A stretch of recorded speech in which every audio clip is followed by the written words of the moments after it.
Hello everyone, good afternoon. Today for today's industry insight, we are welcome with industry or lead squared for today's industry insights, and I'll be reading a code of conduct. We would like to welcome you to NACAC's webinar with Lead Squared. As we begin today's program, we encourage you to submit questions throughout the webinar. To do so, simply type your questions in the Q&A box at the bottom of your screen. Our presenters will answer as many questions as possible. A recording of this webinar will also be available shortly after the conclusion of today's live event in our LMS NACAC Learn. As a reminder, NACAC events are free from discrimination and harassment.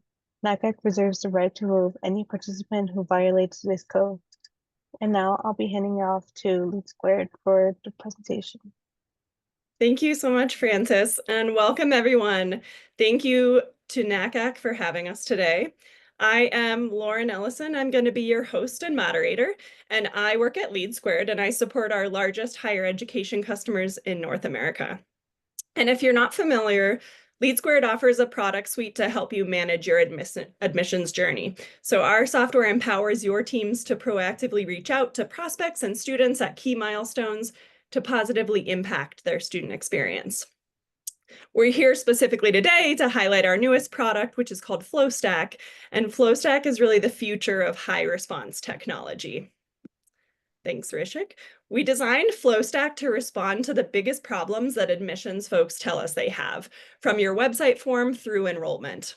If what you hear today sounds amazing, we invite you to take the FloStack tour. That's where you'll be able to see the details of how this technology can upgrade your work life. So you can scan this little QR code in the bottom right to learn more. And don't worry, this is going to appear on future slides as well. But grab your smartphone, scan that QR code, check it out.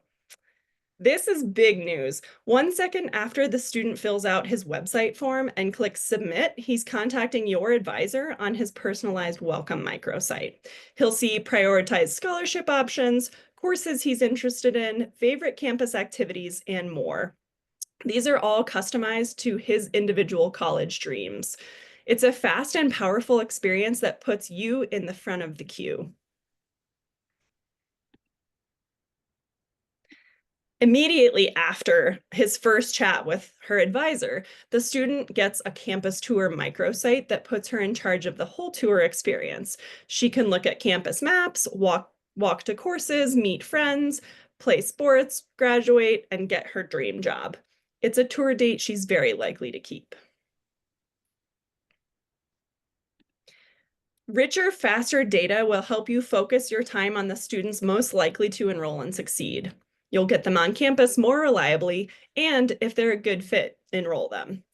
And redirect your resources towards additional prospects.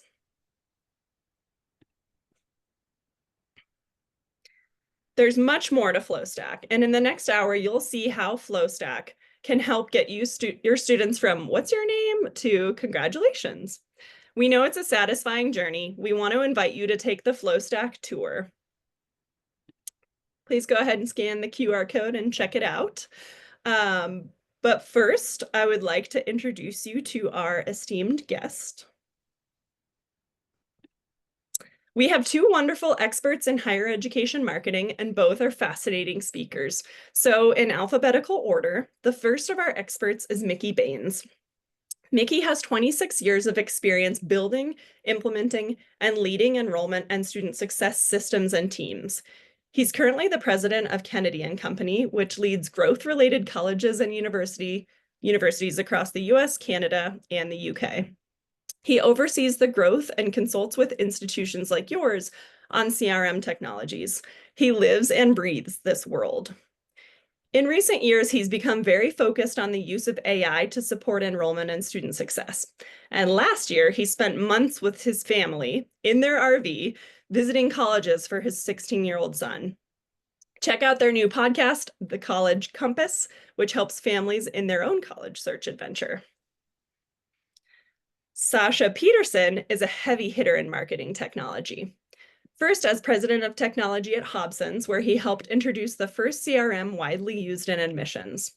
Next, as CEO at TargetX, where he transformed the company into a comprehensive student lifecycle solution and the largest provider of enrollment solutions on the Salesforce platform. Then at the leading enrollment management company, Liaison International, where he was the Chief Product and Revenue Officer. He's now CEO at Science Interactive, where he's expanding STEM education through online science programs. While he doesn't have an RV, he does have a child who is a freshman in college right now. We're very glad to have Sasha and Mickey here today.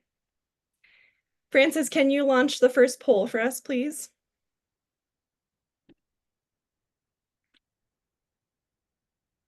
Perfect. So we realize you might have a variety of challenges associated with your admissions journey, but out of the 4 we have here, what is your biggest admissions challenge? Is it responding to new inquiries faster, getting more students to book campus tours, getting students to keep their campus tours, or getting the student to enroll after their campus tour?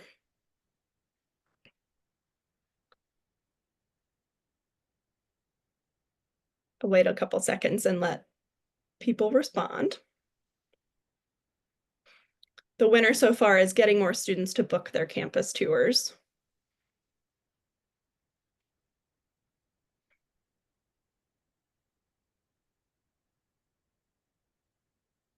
Oh, it's a dead heat.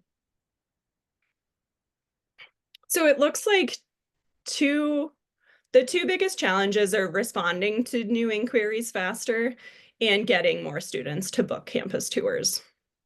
So that's really great insight. If you all have specific questions or challenges, please feel free to throw those in the chat or in the Q&A, and we'd be happy to discuss them as well.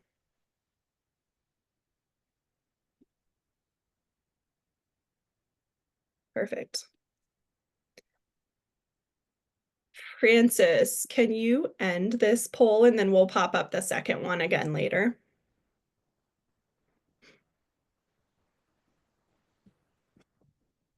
Okay, great. Thank you. All right, let's get into the conversation. First question. I would love Sasha to chime in on this first, but what isn't working in today's enrollment technology?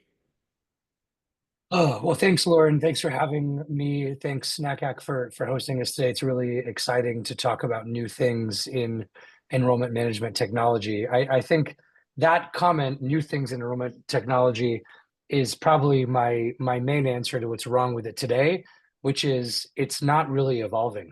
As you kindly introduced me, I've been involved with this space longer than I think I've been a professional. And if I think back about the core functionality that we launched in the early 2000s, that's not too different than what most platforms are talking about today. And as you alluded to, my daughter was recruited in the last couple of years, and the tactics that were used there were not that different than what I got when I was in college. And if I've been working for a long time, you can imagine how long ago it was that I was in college. And so I really have been a little bit disappointed by the pace of evolution in our space. That there's a lot of Me Too. There's a lot of companies that are doing great stuff, and don't get me wrong, the things that are being done are core to what needs to be done. You got to send emails, you got to send text messages, you got to send out brochures, you got to send out letters, you got to answer the phone. All those things are necessary, but none of them are interesting and none of them are exciting and engaging. And so when I think about what the industry needs, it's something different.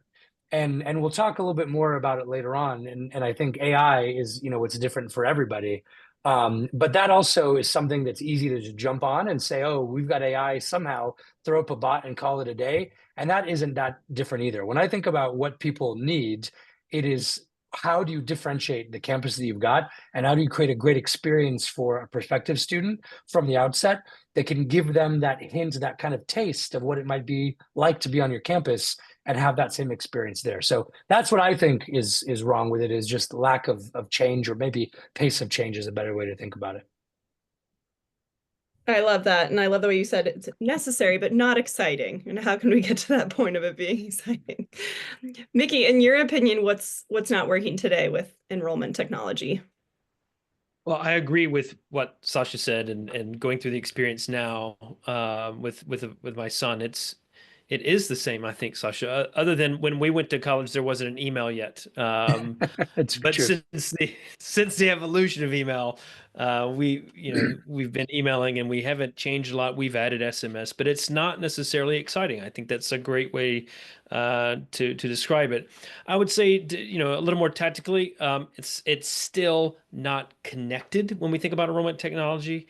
There are still point solutions, even platforms that just aren't connected, integrated with other tools, and so there's so many opportunities to make it exciting that we're missing by not taking advantage of some of the fundamental pieces like connecting the technology, training teams not just on where to click in the technology, but what are really, I don't like this word, but I'll use it, best practices. I like to think of them as better practices because best means it's already occurred and you've reached the peak, and we are not even close to it. And even when you get close, it's always should be growing and evolving, and technology does do those things. So I would call it a better practice. But we train on where to click. We don't train on better practices for understanding what we see in a student record for our admissions team so they know how to have a conversation, even if that's through an email or an SMS or a phone call or in person, to inform and guide those conversations. We don't do a lot of those things, and it just forces us to miss opportunities. If I could just jump onto that point about training, I hadn't thought about it from that perspective, which is a really good point also, is that I think the way you phrased it is super true. We train where to click, which means we train to complete a task. And I don't Yes. think people think comprehensively enough to say the task you have right now to respond to that email, to respond to that phone call, to respond to that text, that's almost irrelevant. The task that you're really driving for is finding the right fit for that student who's on the other end. And hopefully it's the institution at which you work. But I think people lose sight because of all these systems on delivering the information that that student needs to really make the choice on whether or not this is the right institution for them, because they get so caught up into like, I got to get my email inbox down to zero, which isn't really the point. So, Loren, I know you've got a bunch of questions, but I want to keep going for just one more moment on this. Please. Because what Sasha described is really, I think it's poignant. So we have those conversations to get something out of the task, off the task list, now the inbox. But even for the counselor, like, I want to help this student find the right fit. They have this one conversation with someone, and the next conversation is not necessarily a continuation, it's starting it over or starting it from that next question that the student brings to you. We don't get to take that and continue it. And that is an example of not having systems connected. And systems can be pieces of technology, but also processes, also connected, so that it can become a fluid and continuous conversation with that prospective student. And that's some of the opportunities that we're missing. And so even if it is, we're getting tasks out of the inbox, but I know I talk to so many counselors and they want to help students, but all they can really do is help the students based on that student's question in the moment. And it's not connected in any real way, or at least strategically connected. It's almost like a shotgun approach. Like, oh, maybe I can connect it here, maybe I can't. But it's dependent upon that one person to make that connection. Yeah, Sorry to and derail. I can digress all day on these things, but when such is like, yes, that's right. Sorry. No, that's perfect. And I always just like to say too, the technology should really empower the humans to do what they do best, is building these relationships with the students, right? And understanding like what their dream career is, what's going to be a good match, what's going to be a good fit, right? And so if we're just training to the click, great, but like how can you use this information to build that relationship? Perfect. Yes, I think we could talk about that all day. I would love to know though, why are you excited about FloStack? Maybe why is it something different that you've seen before? Is that for me? Well, Sasha, go ahead. Sasha, Sorry. take it yeah, away. so I was going to say to your point, Loren, what people are great at is connecting with people. That's something that can never be replaced. Even you can have the best chat with Chat GPT you've ever had, and at the end of the day, you still know it's a machine. And maybe 20 years from now it'll be better, but it's not there yet. No bot can replace a person with the context and the empathy and the connections that humans create. And so what part of the reason why you don't always get to leverage that with people is because of what we were just talking about, which is there is the task at hand, which is responding to a very specific question. And in a world where most enrollment today is sort of kind of blast information, I'm going to try to get, the most generic majors and the most generic pictures and the most generic activities out to all the students I'm recruiting, which is a very, very big net at the moment. It's going to be difficult for me versus you versus Mickey to be like, ooh, that's really connecting with me. So I might send you an email that says, hey, do you have rock climbing walls in your recreational sports facility? What FloStack allows you to do is get really precise information instantly. And that and not everything, obviously, right? Otherwise, you'd have an infinite scrolling page of information.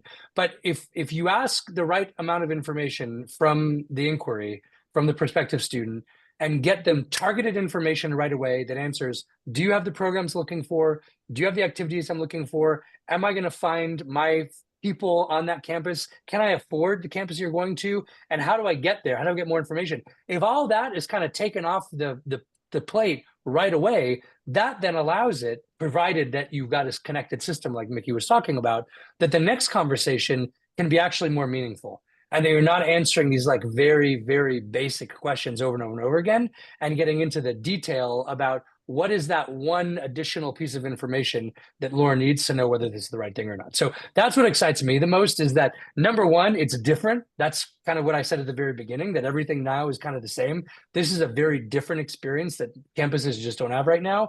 And more importantly, it supercharges the real powerful recruiters that are on that campus and gets them off of the basic Q&A and into the more specific information that's really going to help get that student excited about getting on campus. Here's what I like about it, and I'm going to, I think, continue a little bit with what you're saying, Sasha. I mean, the instant piece is important. Everything we know about consumer behavior, but a lot of what we know about human behavior is we want instant gratification. And when we fill out that form as a prospective student, it's because we have an interest in that moment. We want to extend that moment. And extending the moment isn't filling out a form and waiting a few minutes for an email in the inbox, because by the time that email comes, even if it's instant, by the time I toggle over to the inbox, guess what? I just got distracted by another email. And that's me as an adult. Guess what the teenager's not doing? Going to their email after they submit a form.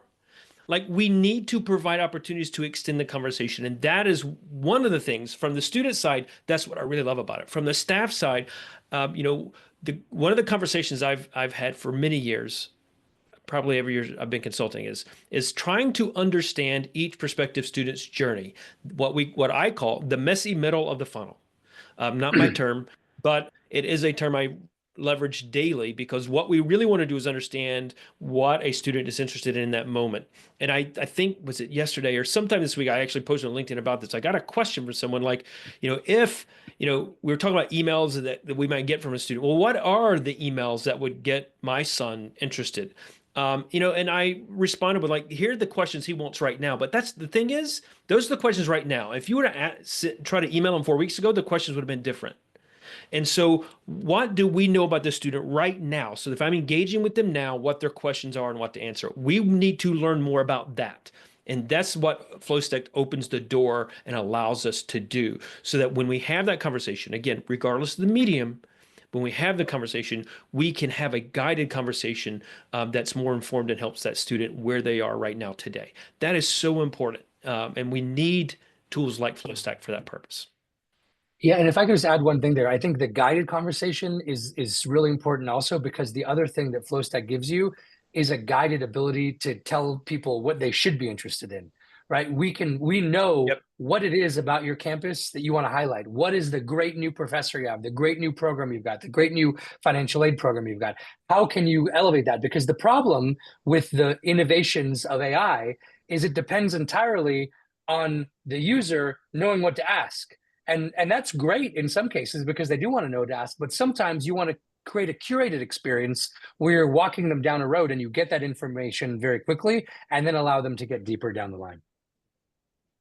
Yes, I love that. I mean, they often don't know what they don't know, right? Mhm. So Maybe you want to show them what the life is like in the life of an athlete or something through a video and have like a testimonial on the page and they can picture themselves there. But these are the common questions that we find people like you are asking, and we're here to help you answer them. So I think we touched upon it a little bit, but we hear so much about this instant response concept. Why do you feel like it is important to be instant or have a quick response to someone inquiring? Mickey, can you take that one first? Yeah. So I think I started to steal your thunder on that question when I was talking earlier. We want to extend that conversation. Instant response is important because we want to continue the conversation with the questions the student have in that moment. And when we let someone fill out a form and then we send an email that says, thank you for contacting us. Here's some general information that anyone can find on our homepage, that you've already looked at on our homepage, or maybe 2 pages deep, with no extra little thing. And maybe we'll be in touch in a few days or a few weeks, or we're going to start sending you a lot of emails. That doesn't build a relationship in any way. And so the instant response is instant gratification as a prospective student. I'm feeling if I'm going to give you information about me, I want something in return of value, and I do want it now. That's a part of the trade of a form. Every exchange we have with a student, they're giving us something, and we have to give something back that's greater than what they gave us. So even if they only give us their name and email address, I need to give them something significantly more back. And an email that comes 3 minutes later that says, oh, thank you, here's a link to our webpage, does not do that. However, if I know, just as you said, Loren, that, hey, here's a student athlete, and I'm going to take you to a video testimonial of a student athlete talking about their experience with us. Now that's something more value because it's relevant to me as a prospective student athlete. That's what we're trying to do. And providing that instantly is really important because, again, if it goes to the email, a teenager's not going to be looking at that. The parent may not be looking at it because the parent's going to fill out some of those forms, but if they're actually giving their student's email address, they may not have access to that email account. So they're not going to be looking at it either. And so we're trying to keep that conversation going. And that's really where the instant portion of that response matters. And I'll take that to a more macro level. Why has TikTok taken over the world? It's because it was introduced with forced short clips. And that, for better, for worse, has translated our entire consumer experience, right? Everybody now, whatever video platform you're doing, is introducing shorter ones. So it's not just about the context of the student search experience, which I think I totally agree with all your points, Mickey. But if you step back and think about kind of the macro economy in which we operate, all of us have lost the ability to have patience and to dig deeper into it. We want information very quickly. We want the instant gratification, at least at the preliminary stages. Then you might dig deeper. Then you get into conversations that we're talking about that this kind of technology facilitates the campus to do. But this is a problem that has practical implications that Mickey talked about, and then a environment in which that behavior is just perpetuated over and over and over again. Yeah, and I love the concept of the instant response as well, because just like Mickey said, you fill out a form and then you get a nice thank you page. It's like, we'll reach out to you. I'm like, oh, okay. But if you fill out a form and then you get this customized microsite that has your name and maybe a picture of the counselor you're going to be working with and videos, and all of a sudden you're still engaged with that page, right? And you're not looking at the next shiny thing yet.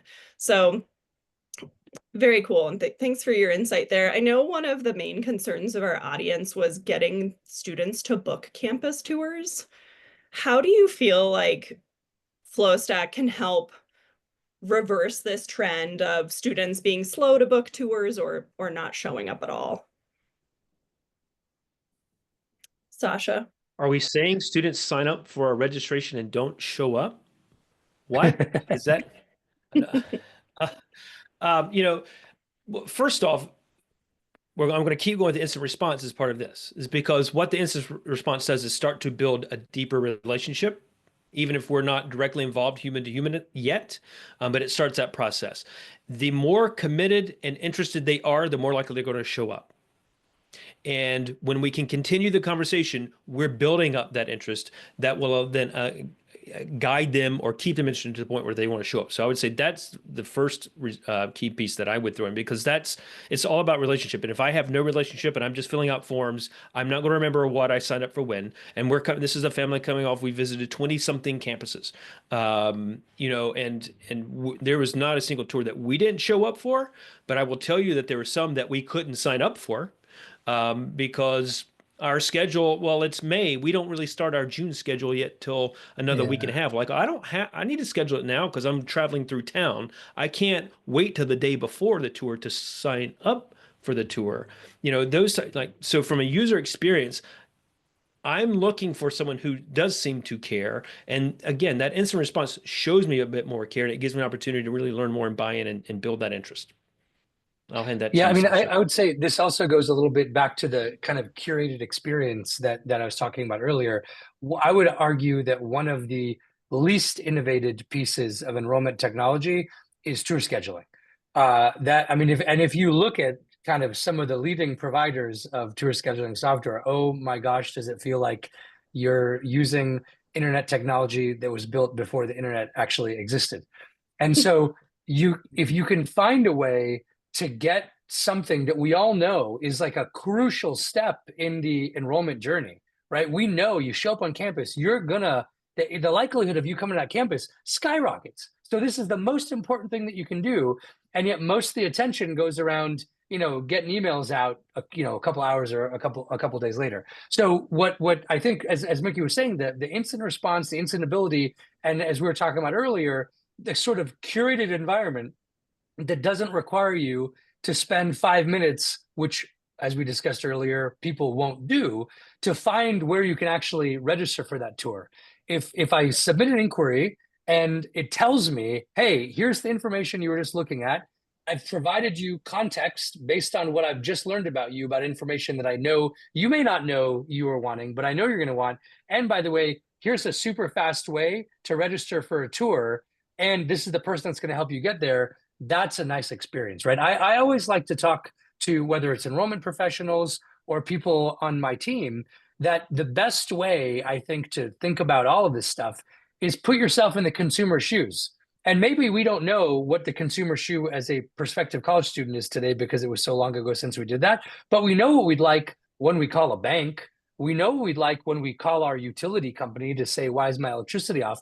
Those same kinds of instincts are what everybody's got. That's just human nature. You want it to be easy to solve what it is that you want at that moment.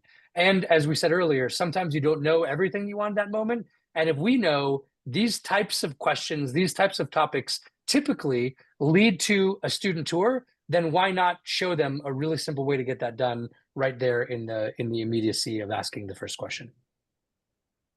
And folks watching this are get tired of me saying this, but if I want to continue the conversation right away, do you 22 tours in campus tours in right now, and I will say the number of them that have a campus tour and an academic tour, or meeting with with the academic college or school that you're interested in, and the number that have those as separate options are really high, especially larger institutions.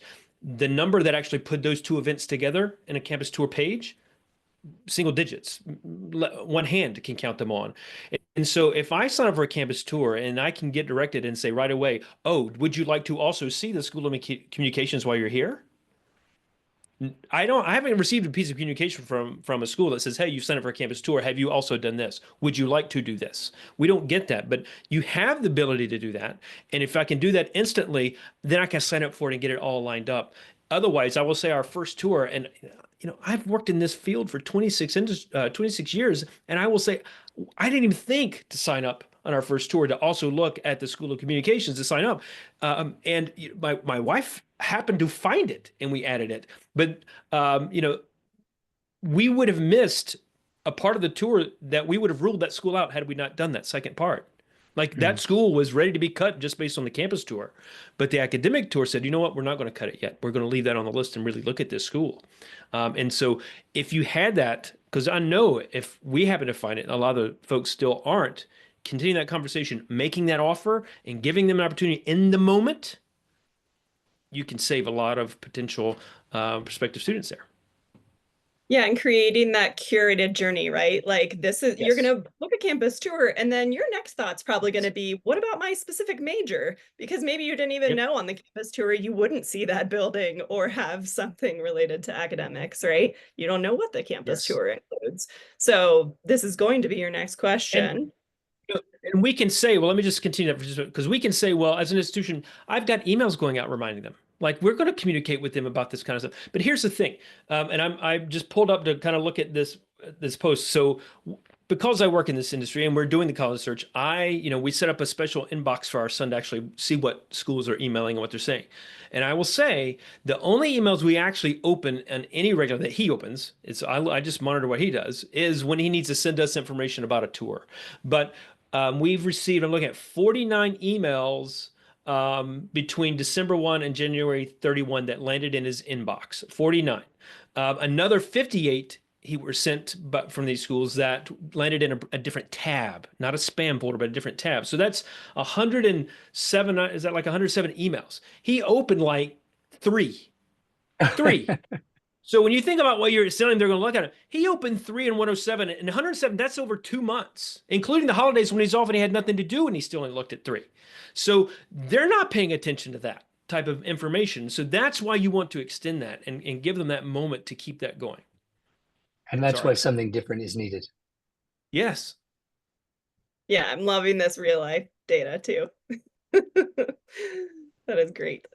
Okay, perfect. And I know we've talked a little bit about this high response tool concept. We did have our second poll. It looks like people responded to it during the first poll, so I'll just recap. The question was, what would you like most from a high response tool? So we consider FloStack a high response product. Most people are saying faster responses to students and richer data profiles. The other two options were faster identification of top prospects and better campus tour scheduling support. So they're really looking for being able to respond to students quickly and build out these richer data profiles, which really aligns with what we've been talking about as well. So we have all of this high response data flowing.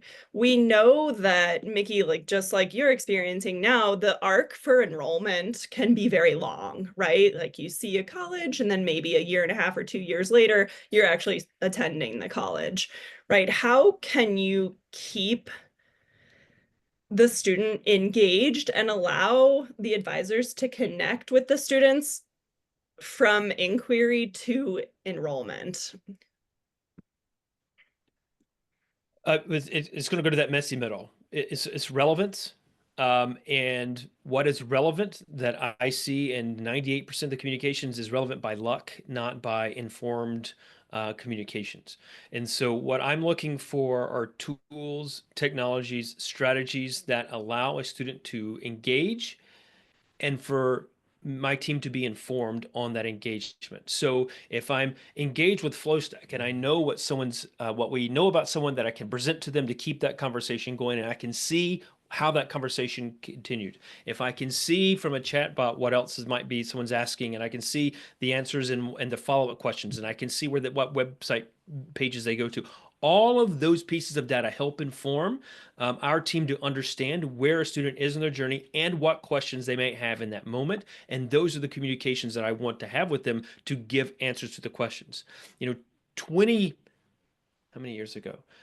18 years ago, when I was still in higher ed working with a team, one of the things that we always try to do from not prospective students, but also current students is, and this was a kind of our concept, if we know what question a student's going to have and when they're going to have the question, and we can actually answer it right before they ask it, like that experience is a phenomenal experience. They don't know that they got a little extra bit of value because they didn't even know they're about to have the question. And the easiest example I have for a current student would be like, we used to get emails from questions about from students with questions about graduation. When am I getting my graduation tickets? Well, we like send it to them in course 13 of 16. All we started doing is sending to them in course 12 rather than course 13. Like, and all those questions dropping, people are much happier. But if I know that at this point in the prospective student journey is when they start asking about scholarships or when they start asking about degree requirements for that major, and I can start answering it right before that question comes, I'm transforming that experience. But the only way we can do that is to have a better data strategy that knows what information we can get from a student and engages them in a way so that they want to give it to you. And sometimes I want to get it without saying, hey, tell me this. I just want to monitor. I want to give them opportunity to engage and see what they're engaging with. And that might inform the next set of communications with, again, regardless of medium, SMS, email, phone call, in person, whatever. But I can use that to help inform that next piece. But we have to have that strategy in place to collect it. And we need, again, we need other tools that lets us start doing it, like a tool like FloStack that lets us start collecting that information to do it. Well, I'm going to give you the other perspective of that. That's a push approach, which I think is important. Sometimes you want to pull, and sometimes you stay connected by knowing who to be connected with. I get probably twice a year an email from some random dude who's my new Verizon account executive. Do you know who I've never talked to and never in my life will talk to is my Verizon account executive. When I go to a hotel, sometimes I'll get a little card that says, hey, if you need anything, let me know. And that's the general manager of the hotel. That's someone I'm going to want to talk to, particularly if I'm there for a period of time and something goes wrong. And so by putting front and center who your advisor is and being able to make that connection instantly based on where you're coming from or your last name or the program of interest you have or whatever it is that your campus uses to determine who the recruiter is that's going to be working with that student, getting that in front of that student right away, that's a way you get the student connected. Not a year later when you're trying to dig through the Meet the Admissions Office website. Get the person who you want them communicating with out there in front when they're thinking about it, when they're active about it. And I think that's another way to stay connected with the campus. Yes. Perfect. I love that. And I just want to jump back a little bit to something Mickey mentioned at the beginning of the session where things are just not connected, right? Whether it's technology or departments or anything, there's a lack of connectivity here, right? And now I'm interested in FloStack. I have so much equity invested in older technology, all of these unconnected systems. How does FloStack merge with the tools that I already have, that I want to keep, that I love, or at least I sort of like? How can FloStack fit into my landscape there? Yeah, so this, I should have said this when you asked me what I like about FloStack, half an hour ago also, is I think part of the reason why nothing is changing much in enrollment technology is because the idea of change is daunting. If I've spent the last year or two or longer implementing my fancy new CRM, or if I've been using the same CRM for the last decade and I'm perfectly happy with it, the idea of saying, I'm going to do that again, I'm going to migrate all this stuff over into a new system because there's one new feature that this new product has, that just sounds crazy. Like, more power to you if you have the money and the desire to do that. But I think most people for enterprise systems are pretty content and are saying, okay, I need something really different in order to make a change. And don't get me wrong, those are out there. Like, there are plenty of places where you can have something very different, but it's a big lift, no matter how you look at it, if you're talking about enterprise platform. Something like FloStack sits on top of whatever you've got. Whatever platform you've got, whether it's one of the custom builds or whether it's one of the enterprise builds, and we all know who we're talking about, those guys all have easy ways to integrate data into, and that's what FloStack does. It sits on top of it, bolts onto whatever platform you've got, and that, to Mickey's point, is crucial. If you have this just as another standalone product, then it's probably not worth your time. Like, don't add another system that's going to sit by itself. It's just going to frustrate your prospects. It could frustrate your staff. You got to get systems that integrate. And the beauty of FloStack and LeadSquared, frankly, is the commitment that the company's got to say, hey, we need these systems to be talking, no matter what the backend is, whether it's the LeadSquared CRM or another CRM that's out there, FloStack can integrate with it. And that, I think, is one of the things that is exciting about this platform as well. Hear, hear. But he's Okay. Sorry, to steal all the thunder. that is exactly what I would say. It's so important. Whether it's the point solutions, we're at a point where we're seeing more point solutions emerge in the market. AI is definitely playing a part of that, and we need them because changing a CRM because of one little feature or function is a big lift, and it's evolving rapidly. And I think that we're going to see that continue. But if we don't have these systems connected, all of these personalizations and all the relevance that we've been talking about, you cannot achieve it at scale if they don't connect. You just can't. But you also won't engage at another level if you don't get that data and get it connected. Hear, hear. Of course. And the lack of connectivity too breaks up that relationship. Like maybe the admissions counselor spend a lot of time building a relationship with the student, right? And they're handed off to student success. They have no background on what happened. The relationship's totally gone. So got to connect those systems. Perfect. Sasha, you mentioned this earlier, but everyone is talking about AI, right? And using it or trying to figure out how they can use it. What is the future of AI in our world? Why is FloStack well suited to these technological and social changes that we're experiencing daily? Well, that's a big question. We're going to spend the next hour. Big news, we're extending the webinar an hour. So just kidding, everyone, just to be clear. AI is here, it's happening, it's all around us, and there's a bunch of different flavors that people are throwing around, whatever industry you're in. Ours is not, unique in that we've got a bunch of stuff out there. Most of the use cases that have come out, and again, whether we think about it from a consumer landscape or we think about it from a very targeted enrollment management landscape, are chatbots that give you access to information that's otherwise available in a more efficient way, right? That's the heart of the AI use case today. There are other applications. I think those will emerge and evolve over time, but this is what's here today. It's what's easily digestible, and frankly, it's pretty useful. I think what FloStack and yeah, so what that gives you is what we've been talking about for the last 43 minutes. It gives you instant access to information that you don't otherwise have. Sometimes, very targeted, sometimes wrong, but usually robust information crafted in a way that's easily digestible. That's like the exact same proposal that FloStack offers you. I'm going to give you targeted content that is digestible, that it's relevant, and that it's instant. And what FloStack gives you, as we were just talking about a few minutes ago about the campus tours, is a jumping off point.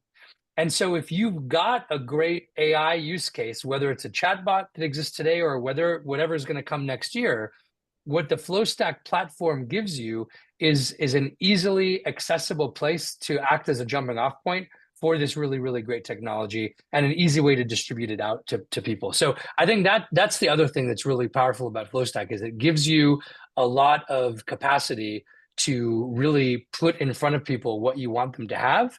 And if that's a new AI tool, great, let's do that. If it's not yet, that's fine too, because we're giving you the same kind of information as before. That doesn't address your question about what does the future holds. I'm going to sit on that for the next time. But in terms of the kind of immediacy of where AI can benefit students in enrollment with FloStack, that's at least where I'm thinking about it. What do you think, Mickey? It's changing just really rapidly. We're not used to seeing things change this fast, and I think by the time you start to get your head around it and you think you feel comfortable with it, it's actually completely changed. And so that presents some bigger challenges. I was just looking at the poll again, and I know one of the options, and some folks said, one of the things they might be looking for is faster identification of the top prospects, and AI can help you with that beyond bots and agents and those things. It can help you with that, but I'm going to come back to this. The only way it's going to help you is if it has data.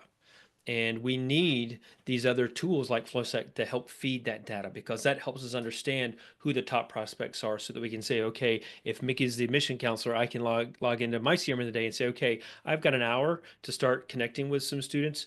Who Like I need to know which ones. If I have to go find which ones, I'm going to take my hour or 45 minutes, an hour to go build that list and figure out who it is, and then I only have 15 minutes left to actually contact, and I don't get through all of them. And so we want to expedite that. The way to expedite that is to have more information about the students and where they are, because I don't want to be contacting, because this is what counselors are doing when they have that opportunity. They're finding the folks that are 99% there at the stage of the enrollment that they are in, not 99% ready to enroll or likely to enroll, but 99% likely to move to the next stage. Could be inquiry to applicant, whatever, applicant to deposit. But the 99% people at that score, that's not who I need to be talking with. I need to be talking to people who are about 75 or 80, because that's where I can actually move the needle to actually make them to move that. The 90% at 99 is already going to be there. We don't know how to pull the 80. We need AI and tools like that to help us, but the AI needs the data, and we need tools like FloStack to help feed that data. Yeah, I love that. How can we continue to support that murky middle, the messy middle that we've been talking about? Yes, exactly. Perfect. Well, thank you so much. This has been amazing. Just before we open up to audience questions, is there anything I've forgotten to ask you both? Any final thoughts you'd like to share with the group? And Mickey, you can kick that off. I think, well, I think we probably hit a home on a few things today between what Sasha shared and what I've shared, and hopefully that's resonated and people at least understand maybe where their gaps are. We can talk FloStack, we can talk CRM, we can talk AI. Realistically, we're not talking technology for the sake of technology. We're saying we need to enroll students. That's part of our job in admissions. We have a number likely that's been given to us that we need to go out and find and enroll that number of students. We have strategies in place to help make those connections and engagements and build relationships to get to that number. The technology is just there to support that. We're not using it to use a CRM. We're not using FloStack to use FloStack. I'm using it to build a relationship so that I can execute the job I have to do from admissions to then build the relationship with students to have them enroll, to give them that right information. And so what we have to start to do from an enrollment management standpoint is identify where are the gaps, where are the barriers, where's the friction in the process that are preventing our staff from doing it, and then solve for those gaps. I will say today, I don't know how you're really going to do a whole lot of solving for it without technology to do it, but it's not doing it for technology. It's doing it to meet the strategy and goal. And so once you find those hurdles and those or gaps in your process, then you can really start to align the technology to those gaps. And I know one of the big ones is that first connection point. And that's why I like FloStack so much. I almost don't want to add anything because I think that's really well said. I would just add a more generic comment, which is there has not been a lot of really, with the exception of AI, which sort of took on a life of its own, there's not been a lot of like real technological innovation and change. And so it's fun to see that happening. And as Mickey said earlier, I think there are a number of point solutions that are kind of popping up, which is cool and exciting. But I just think we owe it to ourselves, we owe it to our industry, we owe it to our prospective students to take a look at the new stuff. And not everything is going to be perfect for everybody, but there's some stuff that just feels pretty obviously right. And this to me is one of them. Perfect. Thank you so much for those final thoughts. I'd like to open it up to the audience. If you all have questions for Mickey or Sasha or about FloStack, we're happy to answer them. You can put them in the chat or in the Q&A, and we can answer those live.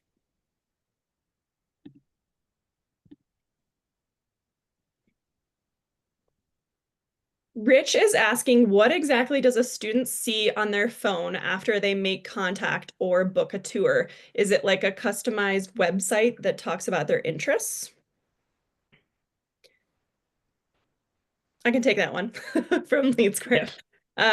Yes, so essentially what happens is the student would be filling out the form on your website, and then instead of the regular thank you page that says we'll be reaching out to you, they are taken to a customized website based on all of the interests that they may have completed in the form, right? And it also allows them to book a campus tour if they want. They can make a callback. They can schedule an online appointment with you. It will introduce them to their counselor, and then any other customized content you want to include, like we've been discussing during the session. So, a day in the life of video, campus maps, that kind of thing. Mickey and Sasha, anything to add there? I don't think I so. think the mobile component is important to realize. I mean, 98% of those forms, I would assume, I don't know the exact number to be fair, but I'm assuming around 98% of those forms are going to be filled out on mobile, unless they're by a student's parent who might be filling out while they're at work at a desktop or a laptop. But most of those forms are being mobile, and I think knowing that it's a mobile type of response and experience is critical there. Perfect. Great. All right. Well, we're happy to answer any other questions that you might have. Thank you so much to Sasha Peterson and Mickey Baines for your wisdom and insight. We're all very inspired after this session. And thank you to the audience for participating. LeadSquared is very pleased to share this new technology with you, and we look forward to making your life and your students' experience richer and more enjoyable. And I hope we have the opportunity to show you the FloStack tour. So we'd love to work with you, and have a great rest of your day. Thanks, everyone.